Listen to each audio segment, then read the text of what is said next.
Buongiorno a tutti, vi do il benvenuto ad un nuovo video. Io sono Federico Liguori, per chi non mi conosce sono un documentarista e ricordo a tutti, soprattutto quelli che magari mi vedono per la prima volta, che in descrizione trovate i miei social, quindi la pagina Facebook, il profilo Instagram, l'account TikTok, ma soprattutto il mio giornale online L'Eco dell'Altro Mondo, a cui vi potete iscrivere gratuitamente per ricevere gli articoli che scrivo direttamente sulla mail, e il nostro gruppo Telegram, L'Eco dell'Altro Mondo, la nostra community, in cui parliamo tutti assieme dei casi che affronto sul canale. Ricordo anche che l'anno scorso è uscito il mio libro Yara Gambirasi, un caso irrisolto, e vi lascio il link in descrizione, ovviamente sul caso di Yara, che è il caso che conosco meglio, con cui ho anche inaugurato il canale. Se vi interessa ripercorre tutta la vicenda di Yara e la trovate in descrizione. Ringrazio naturalmente quelli che l'hanno letto e l'hanno recensito positivamente. Ma di cosa parliamo oggi? Fra l'altro mi scuso se mi vedete in una location diversa dal solito, sono nel mio ufficio in questo momento perché è emersa una cosa di cui vorrei parlare. Infatti è un video un po' flash, sto registrando in un modo diverso, spero comunque che si veda e si senta bene. Torniamo a parlare del delitto di Garlasco. Sapete, l'omicidio di Chiara Poggi, ricordiamo sempre la vittima all'inizio di ogni nostro video.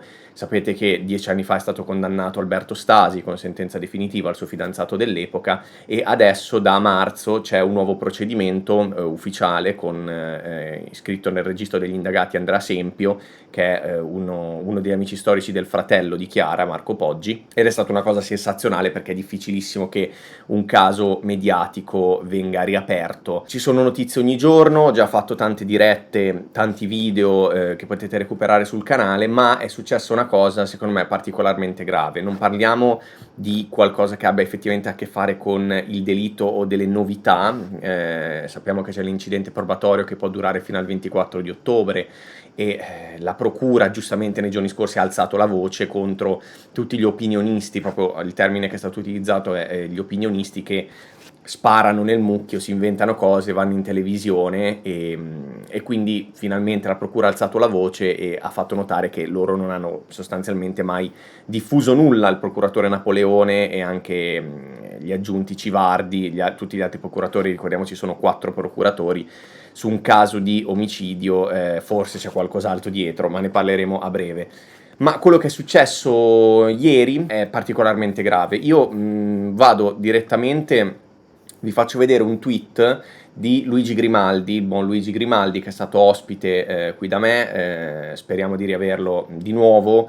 È stato, come sapete, uno degli autori delle Iene, si occupa di questa vicenda da tantissimi anni, quando non era ancora così mediatica, non c'era ancora stata la riapertura. Insomma, è una persona che ha le sue idee, ma fa un lavoro molto, molto rispettabile, molto interessante. Che cosa ha twittato Luigi Grimaldi e io ho anche condiviso? Leggiamo: Garlasco, questa è roba da falsari. Nel titolo spari il falso, proprio un'invenzione, e subito dopo scrivi quel che è vero per evitare le conseguenze. La procura non ha mai scritto non c'è sangue, ADN Cronos ripigliatevi. Perché? A cosa si riferisce? Qua sotto vediamo, l'ADN Cronos ha pubblicato un articolo chiamato Caso Garlasco, procura mette la parola fine sull'impronta 33, non c'è sangue. Quindi sembrerebbe un articolo con cui la procura fa una dichiarazione ufficiale e demolisce uno degli elementi contro Andrea Sempio. Ricordiamo, l'impronta 33 è trovata sulla scala dove venne recuperato il corpo di Chiara Poggi, e recentemente era stato ricondotto proprio ad Andrea Sempio queste impronte. Quindi si diceva: ma come fa a esserci un'impronta di Sempio proprio sulla scala dove è stato ritrovato il corpo? Però sembrava che non ci fosse sangue, c'erano state delle diatribe, perché forse, essendo Sempio uno che frequentava quella casa, anche se come abbiamo visto in un video recente non si capisce quanto la frequentasse, era una prova, un elemento molto interessante dal punto di vista della procura. E vediamo che Luigi Grimaldi giustamente dice: la procura non ha mai scritto non c'è sangue, nonostante l'ADN Cronos l'abbia messo nel titolo. Ma qual è il trucchetto? Andiamo un attimo su Google. Io qua sono su una semplice pagina di Google, ho cercato Garlasco impronta 33. E che cosa emerge? Emerge che l'articolo di cui parla Luigi Grimaldi è questo qui. Addirittura, qui c'è proprio della malafede, evidentemente, perché vedete che c'è scritto Garlasco, niente sangue sull'impronta 33, in modo perentorio, come se fosse una cosa appurata. Procura stronca la tesi della difesa di Stasi? Punto di domanda, perché sappiamo che l'avvocato Giada Bocellari, che è uno degli avvocati di Alberto Stasi, aveva detto che c'era la possibilità che in realtà questa impronta fosse sporca di sangue perché la ninidrina, che era il prodotto, che era lo spray che era stato dato per evidenziare l'impronta, sembrava che avesse evidenziato una carica di materiale e quindi potesse essere sangue.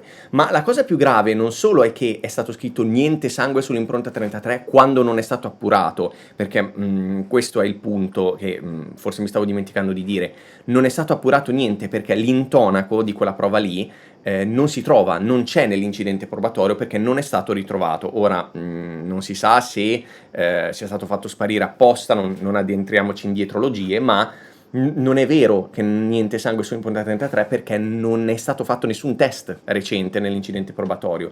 Quindi già è sbagliata questa storia qui, niente sangue sull'impronta 33, ma anche procura stronca la tesi della difesa di Stasi, non ha senso perché la procura non ha fatto nessun comunicato ufficiale su un test che non può essere stato fatto, capite? Ma la cosa più grave è che se si entra nell'articolo cambia nuovamente il titolo, cioè hanno cambiato il titolo, vediamo, questo era l'articolo che abbiamo adesso come archivio grazie a Luigi Grimaldi. Prima era caso Garlasco, procura ammette la parola fine sull'impronta 33, non c'è sangue, e non è vero perché non è stato fatto il test. Poi è stato niente sangue sull'impronta 33, procura stronca la tesi della difesa di Stasi, quindi per mettere il nome di Stasi nel titolo e per parlare male della sua difesa. L'hanno cambiato nuovamente e vi assicuro che è lo stesso articolo, cioè se si clicca qua porta qui, non è un altro articolo. Adesso l'hanno cambiato di nuovo, è procura mette la parola fine sull'impronta 33, non c'è sangue, ma se si legge nel sottotitolo, e sappiamo che molti si fermano al titolo, non è possibile procedere ad accertamenti biologici, così la procura di Pavia getta la richiesta di incidente probatorio sull'impronta palmare avanzata dai legali della famiglia della vittima. Cioè, non solo ammettono che non è possibile procedere ad accertamenti biologici, quindi non si può sapere se ci sia sangue, perché se non è possibile non si può sapere, non si può dire che ci sia sangue, ma neanche che non ci sia. Ma poi si scopre, o meglio, si sapeva già, ma viene ribadito, che questo era un accertamento avanzato dai legali della famiglia della vittima, quindi dalla famiglia Poggi, quindi dall'avvocato Tizzoni. Quindi perché prima si dice che non c'è sangue sicuramente, in modo perentorio per far sì che la gente che purtroppo non legge poi gli articoli si fidi e sembri un elemento caduto, poi si tira in ballo in mezzo la difesa di Stasi dicendo che è stata stroncata la tesi della difesa di Stasi, poi si cambia di nuovo il titolo e in realtà è un accertamento che è stato richiesto dalla famiglia della vittima, quindi dall'avvocato Tizzoni.